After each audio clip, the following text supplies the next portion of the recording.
Assalamualaikum warahmatullahi wabarakatuh. Selamat malam teman-teman dimanapun Anda berada. Bagi teman-teman yang sedang menyaksikan video ini, di dalam video ini kita akan belajar bagaimana membuat aplikasi sederhana yang sudah menggunakan database. Oke, sebelum belajar membuat aplikasi yang terhubung dengan basis data, teman-teman wajib mengetahui dulu konsep apa yang harus dipelajari. Nah, apa saja yang harus kita pelajari? Di sini ada 4 istilah. Ini dari singkatan CRUD. Yang mana yang pertama itu adalah C, singkatannya adalah create. Kemudian yang kedua, R itu singkatan dari read. Kemudian U itu adalah update. Dan yang keempat, D itu delete. Nah, bagi pemula seperti kita yang ingin belajar membuat aplikasi yang terhubung ke database, setidaknya kita harus memahami 4 hal ini. 4 hal ini yang akan kita pelajari nanti. Yang pertama ada create. Create itu bagaimana nanti di dalam aplikasi yang kita buat itu bisa menambahkan data. Kemudian yang kedua ada read. Nah, read ini nanti bagaimana kita bisa dalam aplikasi yang kita buat, kita bisa menampilkan data yang sudah kita tambahkan tadi. Kemudian 3 itu ada update. Ini terkait bagaimana data yang sudah kita buat itu bisa diubah atau diperbarui kalau ada kesalahan input. Kemudian yang keempat ada delete. Bagaimana data yang sudah kita buat tadi atau sudah kita ubah mungkin bisa dihapus juga. Nah, itu konsep delete. Nah, 4 konsep inilah yang menjadi konsep dasar dalam pembuatan aplikasi yang sudah terhubung dengan database. Setidaknya ada 4 poin ini yang ke depan akan kita pelajari untuk membuat aplikasi. Nah, setelah kita memahami ada 4 konsep, kemudian kita perlu tahu apa yang perlu kita siapkan untuk membuat aplikasi yang terhubung dengan database. Nah, teman-teman perlu persiapkan. Yang pertama ada aplikasi text editor. Nah, yang kedua teman-teman nanti juga perlu menginstal yang namanya aplikasi web server. Dan yang ketiga teman-teman juga tentunya harus menginstal yang namanya web browser. Nah, kita juga menggunakan 3 aplikasi karena ini juga menjadi 3 aplikasi dasar yang setidaknya harus kita install untuk membuat aplikasi sederhana yang sudah terhubung dengan database. Text editor itu untuk apa? Nah, text editor inilah adalah aplikasi yang nanti kita gunakan untuk menginputkan kode programnya, untuk membuat kode programnya. Kemudian web server itu untuk apa? Nah, ini sebagai server dari aplikasi yang akan kita buat nanti untuk menyimpan file codingannya, kemudian untuk menyimpan database-nya, dan sebagainya. Kemudian web browser, ini jelas aplikasi yang nanti kita gunakan untuk mengakses hasil dari kode program yang sudah kita buat. Ada beberapa pilihan text editor yang bisa kita gunakan. Ada Notepad, ini adalah text editor bawaan dari Windows jika teman-teman menggunakan Windows. Atau mungkin bisa menginstal Sublime Text, itu juga bisa diunduh secara gratis. Ada juga Visual Studio Code dan sebagainya. Jadi teman-teman bisa memilih atau mungkin bisa menggunakan Notepad++. Untuk web server pada pembelajaran kali ini kita akan menggunakan XAMPP, aplikasi XAMPP. Kemudian untuk web browsernya nanti kita bisa menggunakan Google Chrome, atau mungkin teman-teman yang sudah menginstal atau ada aplikasi Firefox atau Opera, nah silakan bisa digunakan. Oke, pada video ini saya tidak memberikan bagaimana step by step, langkah demi langkah menginstal aplikasi yang dibutuhkan tadi. Jadi saya asumsikan teman-teman sudah menginstalnya.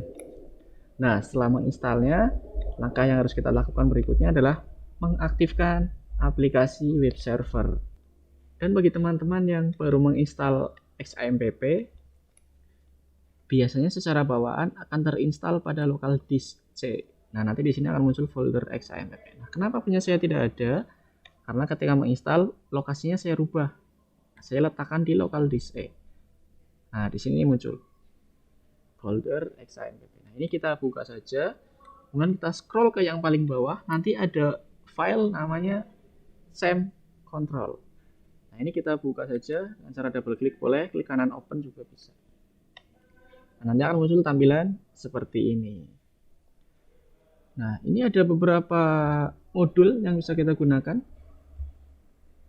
Tapi karena kita belajar dari awal, kita cukup membutuhkan 2 modul saja, yaitu Apache dan MySQL. Nah, sekarang kita aktifkan 2 modul ini, caranya dengan cara klik tombol Start yang ada di menu Action.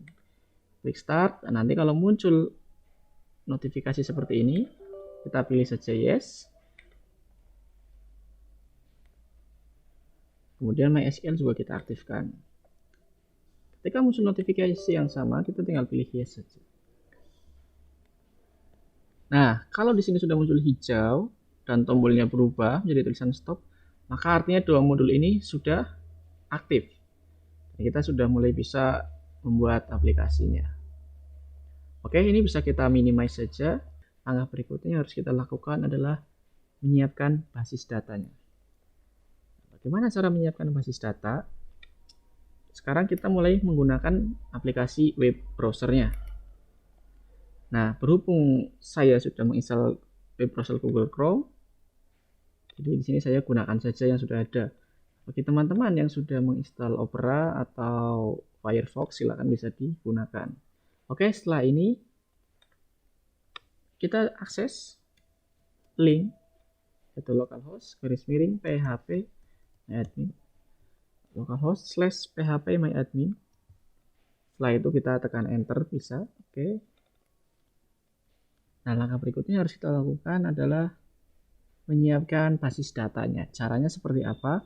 Kita bisa mengakses ke new atau buat baru kalau dalam versi bahasa Indonesia.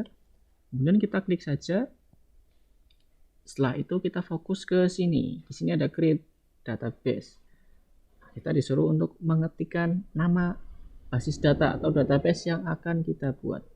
Di sini kita contohkan akan membuat basis data dengan nama sekolah. Dan sebelum itu perlu diingat untuk penulisan basis data diusahakan tidak boleh ada spasi. Jadi harus nyambung. Ketika teman-teman akan menggunakan 2 kata, kita bisa menggabungkannya, misalkan database atau DB sekolah. Saya bisa tulis demikian. Atau DB underscore sekolah. Atau hanya sekolah saja. Intinya tidak boleh ada spasi. Kita bisa menggunakan underscore seperti ini untuk menggabungkannya. Nah, pembelajaran kali ini kita cukup menggunakan database dengan nama sekolah. Setelah ditulis, kita langsung saja tekan tombol create. Nah, jika muncul seperti ini, maka basis data sudah berhasil dibuat. Langkah berikutnya yang harus kita lakukan adalah membuat tabelnya. Nah, membuat tabelnya. Di sini kita contohkan, kita akan membuat tabel untuk menyimpan data siswa. Di sini kita tinggal tulis saja name-nya siswa.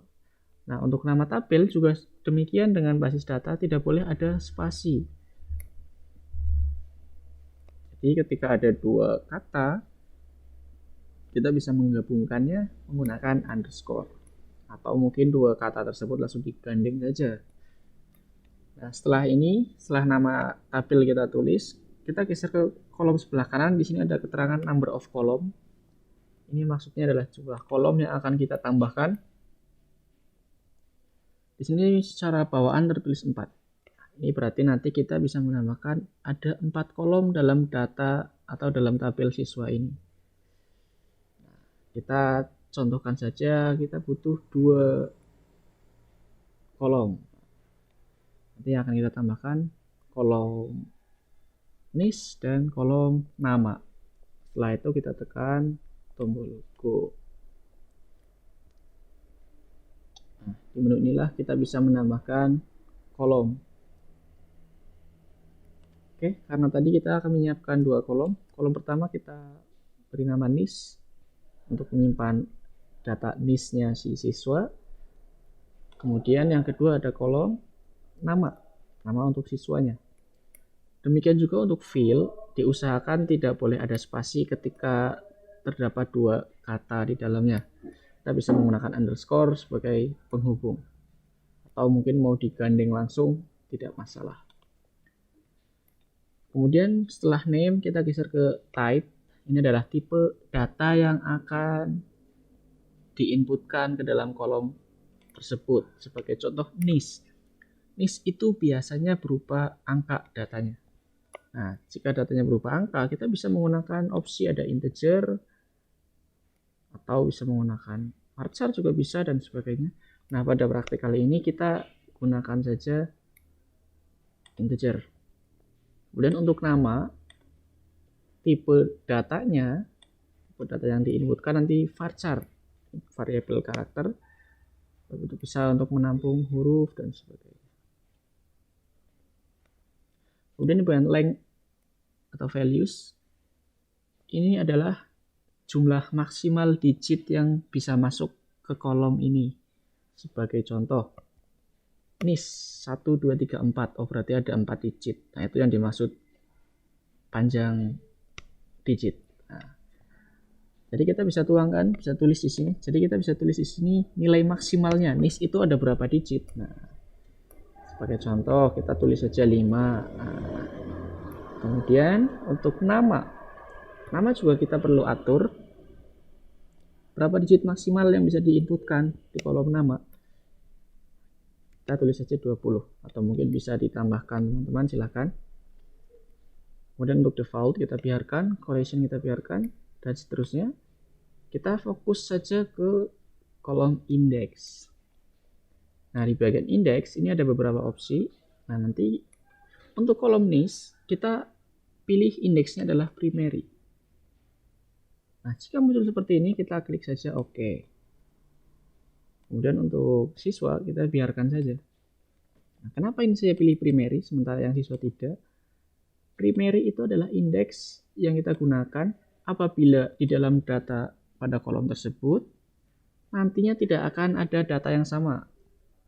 Sebagai contoh NIS, apakah setiap siswa itu nanti akan ada NIS yang sama? Jelas tidak. Setiap siswa pasti mempunyai NIS yang berbeda. Nah, untuk mengantisipasi kesamaan data pada NIS, maka kita perlu menyisipkan yang namanya primary.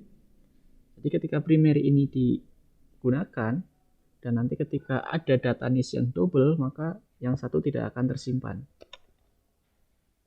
Kemudian untuk nama, kenapa nama tidak diberikan indeks primary? Karena untuk nama, bisa jadi dalam satu sekolah itu ada beberapa siswa dengan nama yang sama. Jika nanti ada siswa yang mempunyai nama sama, nanti yang satunya tidak akan tersimpan. Nah, setelah itu kita klik save. Oke, data siswa, tabel siswa sudah kita buat. Demikian untuk pembelajaran di bagian 1. Nah, untuk di bagian kedua, kita akan membuat file koneksi untuk menghubungkan basis data dengan aplikasi yang akan kita buat. Terima kasih atas atensinya. Kita lanjutkan di bagian 2.